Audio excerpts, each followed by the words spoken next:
to rally for the House Bill 174. It's very important to me and the people, that I work with.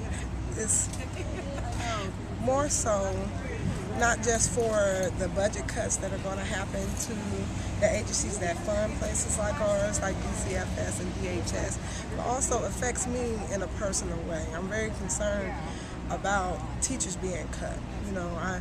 My daughter has to fight right now. I have a 13-year-old daughter in middle school, and she has a hard time getting the attention she needs now from the teachers for help with her work.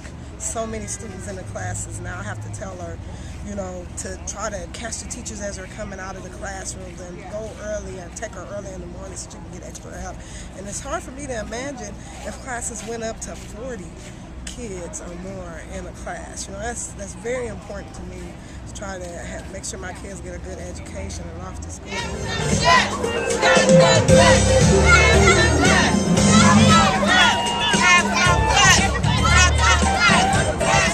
Folks are going to descend on the Capitol today to call on our legislators to come out and do the right thing. This budget crisis has gone on for far too long.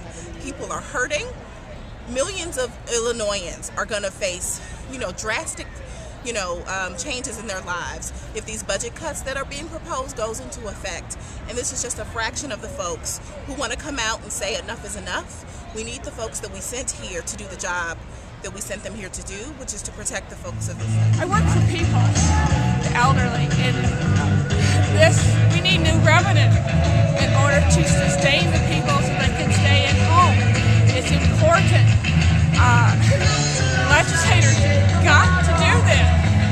Do the right thing. I have people that if we don't get new revenue, their hours are going to get cut. They want to stay at home. They have a right to stay at home. We can't wait to save our state. 2, 4, 6, 8. We can't wait to save our state. Because they had to increase the amount they were paying to the pensions because it's been so underfunded. The city then had to pay a much bigger chunk, and they have always funded the library pensions, and they withdrew that funding from the library, shorted us $800,000, and resulted in layoffs and reduced hours at the library, which is where I work and where our local.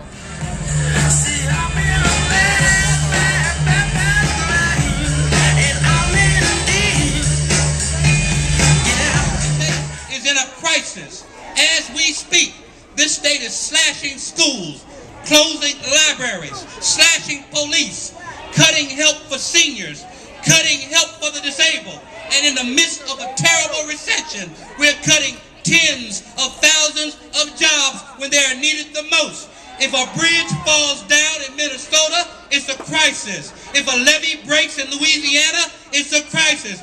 Well, the human needs infrastructure is falling down, and this is a crisis. And they need to act now, right now. Now let's be clear. Because the legislature has been so irresponsible for so long, a responsible budget requires more than just revenue. It needs sufficient revenue. Now, we keep hearing it's a bad time to raise taxes. You know what? It is a bad time, all right. It is a bad time to cut state services when the demand for help is greater than ever. 10% of the workforce is out of work. The lines at the unemployment offices are long with people desperately looking for a job. Right across the street here, there are 177 members of the General Assembly who have a job. The job doesn't pay too bad. It's got pretty good benefits. Their job is to enact a responsible budget with sufficient revenue to make sure that people who need services in Illinois get them. The problem is these 177 people who have a job don't want to do their job.